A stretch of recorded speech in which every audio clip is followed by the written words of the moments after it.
আসসালামু আলাইকুম রহমতুল্লাহ। প্রিয় শিক্ষার্থী বন্ধুরা, ইজি অ্যাকাউন্টিং এর আজকের ক্লাসে তোমাদের স্বাগতম। আজকে আমরা বিবিএ অনার্স সেকেন্ড ইয়ারের ইন্টারমিডিয়েট অ্যাকাউন্টিং বইয়ের 4 নম্বর চ্যাপ্টার, যে চ্যাপ্টারের নাম হচ্ছে কারেন্ট লায়াবিলিটিস অ্যান্ড কন্টিজেন্সিস, এবং এই চ্যাপ্টারটা বিবিএ অনার্স ফোর্থ ইয়ারের অ্যাকাউন্টিং থিওরি বইতে আছে চ্যাপ্টার 9-এ। ওইখানে চ্যাপ্টারের নামটা হচ্ছে কন্টিজেন্সিস অ্যান্ড ডিসক্লোজার। তো এই চ্যাপ্টারের উপর আজকে আমাদের ক্লাস নাম্বার 5।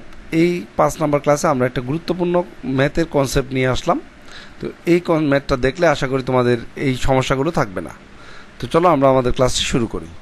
আজকে আমরা যে ম্যাথটা সলভ করব সেই ম্যাথটা দেখো, এখানে বলা আছে during the month of June মাসে plus point had a cash sales টাকা 2,34,000, প্লাস পয়েন্টের ক্যাশ সেলস আছে 2,34,000 টাকা, অ্যান্ড ক্রেডিট সেলস 1,37,000 এবং ক্রেডিট সেলস আছে 1,37,000 টাকা, both of which include 6% sale tax that must be remitted to the tax authority by July 15.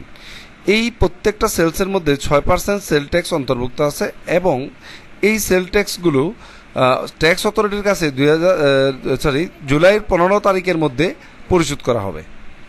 Sell tax on June sales were lumped with the sale price and recorded as a credit sales revenue account.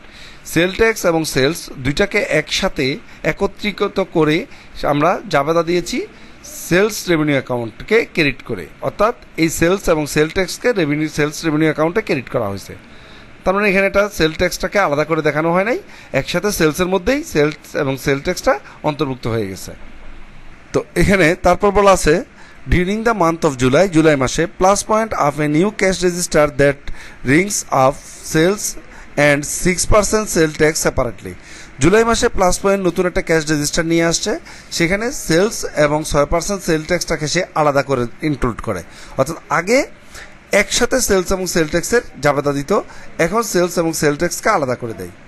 The register total July were cash sales 2,20,000 টাকা। জুলাই মাসে আমরা cash sell করেছি 2,20,000 টাকা এবং credit sales করেছে 1,10,000 টাকা। The related sale tax is not due to be paid until August 15। আগস্টের 15 তারিখের মধ্যে এই সেল ট্যাক্সের টাকাটা পরিশোধ করা হবে না।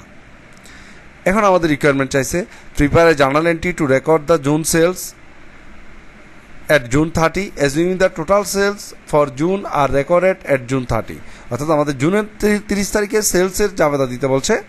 বি নম্বরে বলছে prepare adjusting entry should be reported the fairly present the financial statement at June 30।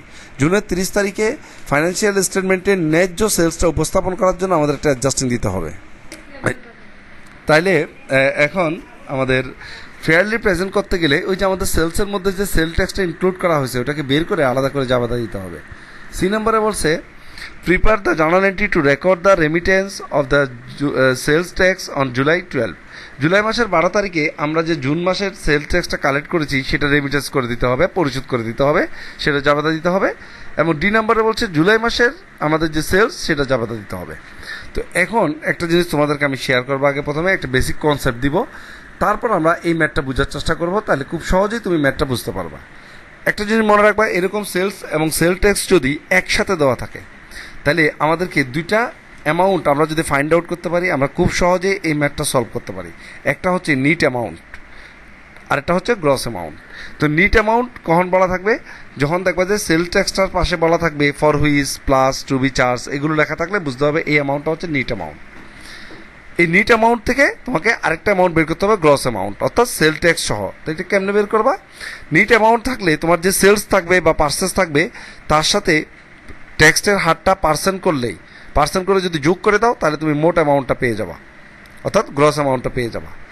আর যদি তোমার অঙ্কে গ্রস অ্যামাউন্ট দেওয়া থাকে, এটা কীভাবে বুঝবা, যখন বলা থাকবে with 6% sale tax, included sell tax, এই কথাগুলো যখন বলা থাকবে তখন মনে রাখবে এটা কি অ্যামাউন্ট দেওয়া থাকবে, গ্রস অ্যামাউন্ট। তাহলে গ্রস অ্যামাউন্ট থেকে এখন তুমি যদি নিট অ্যামাউন্টে যেতে চাও তাহলে কি করতে হবে, তাহলে তোমার এই যে সেল ট্যাক্সের বা ব্যাটের যে পার্সেন্ট থাকবে সেটাকে 100-র সাথে যোগ করে ভাগ দিতে হবে, অর্থাৎ যদি 15% বলে তাহলে 115/15, 6% বললে 106/6। এভাবে আমাদের সেল ট্যাক্সটা বা ব্যাটটা বের করে আনতে হবে, বের করে বিয়োগ করে দিলে আমরা নিট অ্যামাউন্টে চলে আসতে পারবো।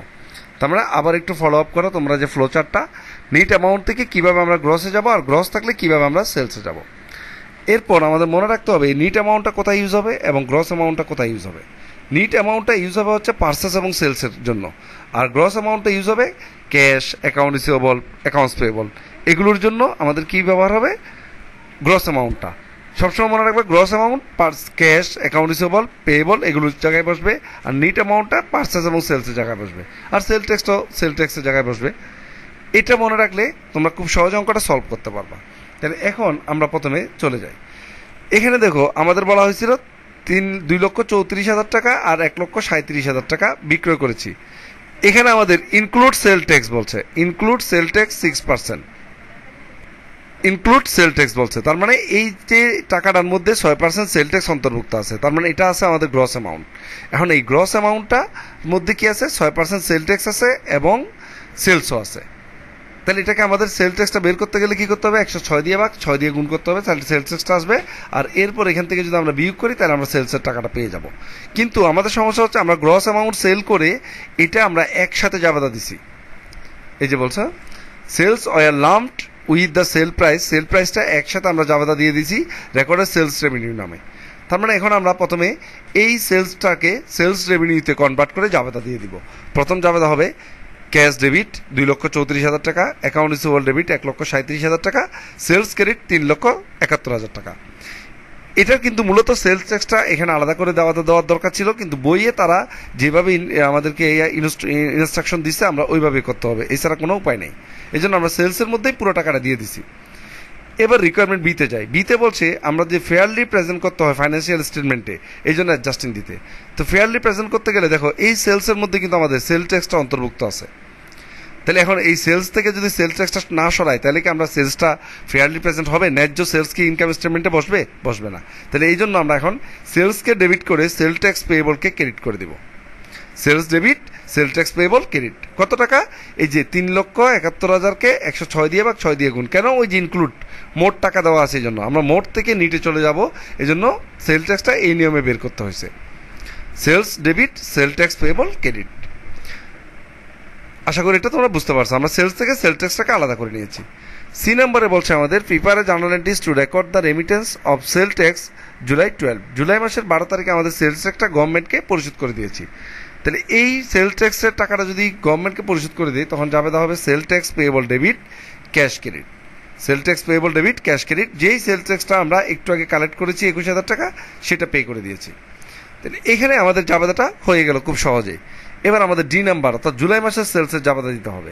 তো চলো আমরা দেখে আসি জুলাই মাসের সেলসের জাবেদা কিভাবে দিব। জুলাই মাসে কিন্তু আমাদের সেলস এবং সেল ট্যাক্সকে তারা সেপারেটলি লিখছে।